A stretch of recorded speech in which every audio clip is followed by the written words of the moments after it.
izin mewawancarai Ibu terkait dengan pengambilan keputusan yang berpihak pada murid. Jadi saya mohon izin untuk merekam hasil wawancara ini, kemudian mengunggahnya di media sosial. Ya, terima kasih Bu Heli. Terutama saya juga mengucapkan terima kasih atas kedatangan Heli di tempat kami ini. Mohon maaf nanti kalau ada kekurangan, ya inilah tempat domisili kami. Terkait dengan kebutuhan Ibu Heli, menurut silakan. Terima kasih Bu. Bisa saya mulai ya Bu ya? Ya. Ini pertanyaan pertama Bu. Selama ini bagaimana Ibu mengidentifikasi kasus-kasus yang berkaitan dengan dilema etika dan bujukan moral? Dilema etika itu misalnya kasus benar versus benar, sedangkan bujukan moral itu adalah kasus salah versus benar. Bagaimana? Jadi saya melibatkan masalahnya dulu, baru bisa mengidentifikasikan masalah. Begitu ya Bu ya. Terus bagaimana Ibu menjalankan pengambilan keputusan di sekolah, terutama untuk kasus-kasus yang di dalamnya ada dua kepentingan yang sama-sama benar dan sama-sama mengandung nilai kebajikan? Gitu ya. Saya melihat dulu masalah mana yang lebih penting, baru saya memutuskan. Kemudian langkah-langkah atau prosedur seperti apa yang biasanya Ibu lakukan selama ini dalam mengambil keputusan? Saya pilah-pilah dulu masalahnya, baru saya cari solusinya. Jika perlu, saya memusyawarahkan mencari solusi terbaik, yang terbaik. Begitu Bu. Baik. Berikutnya Bu, hal-hal apa saja yang selama ini Ibu anggap efektif dalam pengambilan keputusan yang berkaitan dengan kasus-kasus dilema etika? Musyawarah lebih efektif. Jadi musyawarah itu. Kemudian hal-hal apa saja yang merupakan tantangan dalam pengambilan keputusan kasus dilema etika? Menurut saya, Jika ada salah satu keputusan yang memberatkan orang lain, tapi terpaksa diputuskan. Jadi agak berat ya Bu. Baik Bu, untuk pertanyaan selanjutnya, apakah Ibu memiliki sebuah tata cara atau jadwal tertentu dalam penyelesaian kasus dilema etika? Apakah Ibu langsung menyelesaikannya di tempat atau memiliki sebuah jadwal untuk menyelesaikannya serta bentuk atau prosedurnya seperti apa? gitu ya. Iya.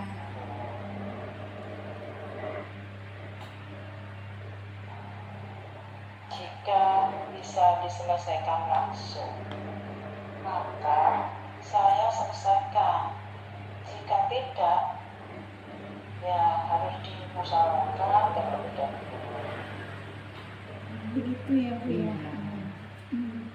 Selanjutnya Bu, adakah seseorang atau faktor-faktor apa yang selama ini mempermudah atau membantu Ibu dalam pengambilan keputusan dalam kasus-kasus dilema etika? Rekan-rekan sejawat sangat membantu. Jadi rekan-rekan ya Bu ya. Iya.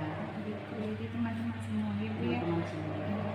Kemudian dari semua hal yang telah disampaikan, pembelajaran apa yang dapat Ibu petik dari pengalaman selama Ibu menjadi kepala sekolah atau wakil kepala sekolah dalam mengambil keputusan dilema etika? Keputusan tidak bisa diambil dibuktikan terlebih dahulu. Nah, Bu, ini pertanyaan terakhir. Dari semua hal yang telah disampaikan, pembelajaran apa yang dapat Ibu petik dari pengalaman Ibu selama menjadi kepala sekolah dalam mengambil keputusan dilema etika? Keputusan tidak bisa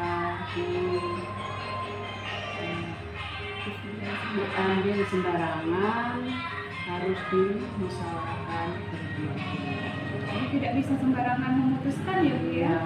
Harus dicari solusi yang terbaik, dicari upaya musyawarah mufakat, bisa dengan teman-teman sekantor, gimana solusi yang terbaik. Jadi kalau misalnya kasus dengan siswa, berarti kita memutuskannya harus berpihak pada murid. Berpihak pada murid. Bagaimana rencana Ibu ke depannya untuk menjalani pengambilan keputusan yang mengandung unsur dilema etika?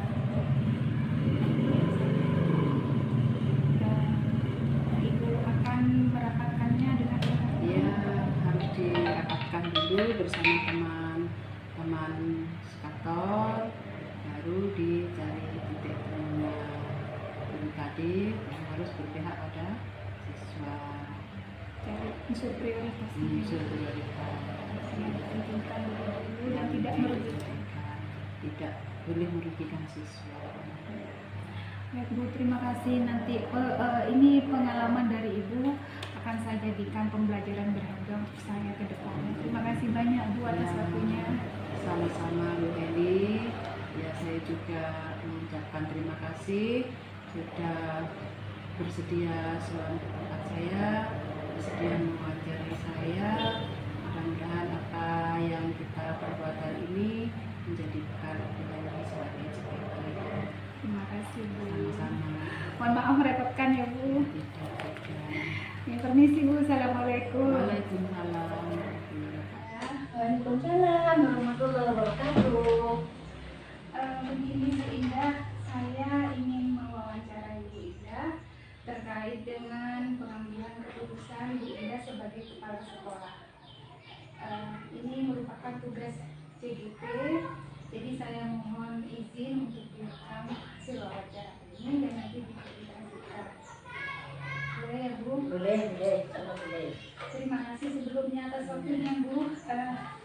Untuk pertanyaan pertama, selama ini bagaimana Ibu menentukan atau mengidentifikasi kasus-kasus yang berupa bujukan moral dan dilema etika?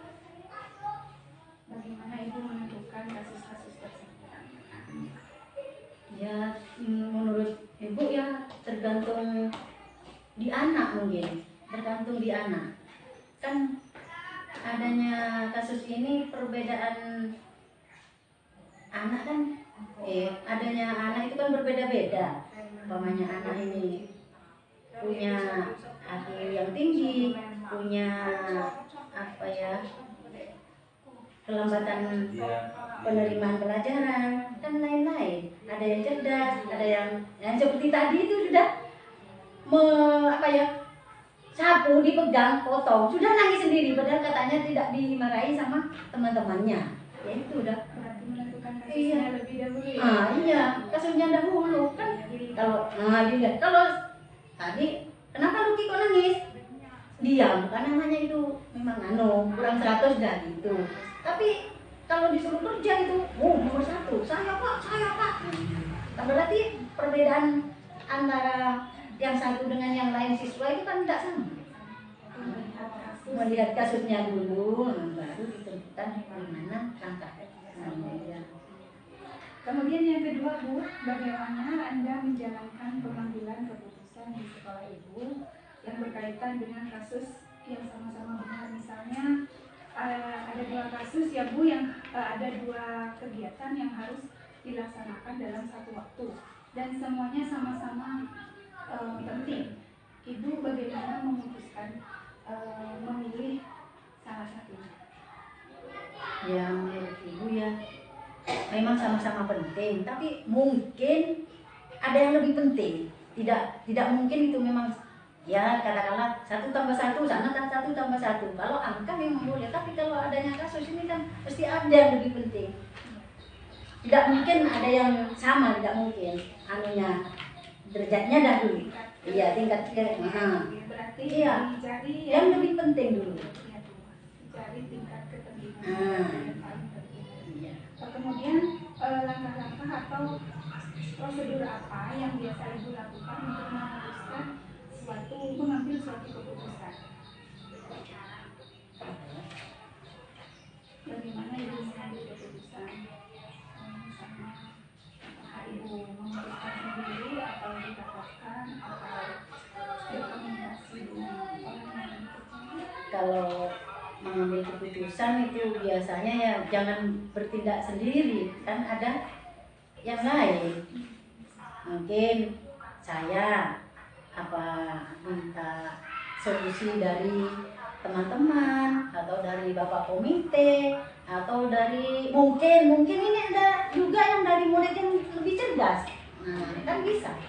Jadi Tidak sendiri, harus bekerja sama dengan yang lain. Itu Ibu ya. Terus hal apa yang Ibu anggap efektif dalam pengambilan keputusan? Misalnya yang dapat membantu Ibu yang lebih efektif apa? Saya kira itu pengambilan dari hasil musyawarah, tidak diambil dari sendiri. Iya.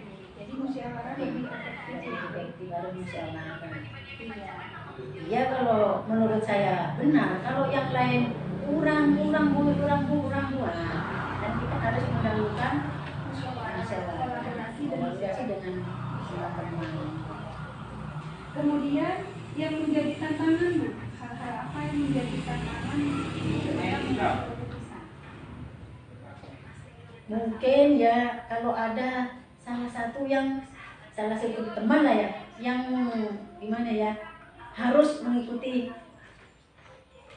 pendapatnya gitu, mungkin. Ada yang tidak setuju? Mungkin. Terus kalau dia sudah harus begini bunda, nah itu perlu juga dari koordinasi dari teman-teman juga. Mungkin ya diambil dari, jangan voting lah, diambil dari banyaknya yang pro ke saya, mungkin itu menurut saya. Suara terbanyak harus mengambil keputusannya. Keputusan apa ya? Suara terbanyak dan seperti rapat-rapat dalam. Kemudian, apakah Ibu punya jadwal tertentu dalam menyelesaikan kasus di LPSK? Misalnya Ibu langsung menyelesaikannya atau ada jadwal tertentu? Misalnya ada agenda rapat seperti itu. Apa langsung diputuskan? Oh, harus begini. Enggak, kalau saya ya pengalaman saya dulu sebagai guru, kalau ada kasus-kasus di murid itu nanti saya ke rumahnya dulu, ke orang tuanya dulu. Iya, ke orang tuanya dulu, tanya apa, terus ke anaknya, sudah itu anak dan orang tua. Jadi ini menyelidiki dulu. Iya, Mencari tahu seperti iya, itu baru, iya. Kemudian apakah ada seseorang atau faktor-faktor apa yang mempermudah atau membantu Ibu dalam mengambil keputusan? Ya itu tanggung jawab itu menurut saya tidak dikerjakan sendiri. Itu tidak jalan masing-masing. Iya. Ya. Kemudian dari semua hal yang telah Ibu sampaikan, pembelajaran apa yang dapat Ibu ambil dalam mengambil keputusan? Misalnya bahwa ketika kita mengambil keputusan kita harus bagaimana? Ya, saya kira itu harus melaksanakan apa yang sudah menjadi keputusan.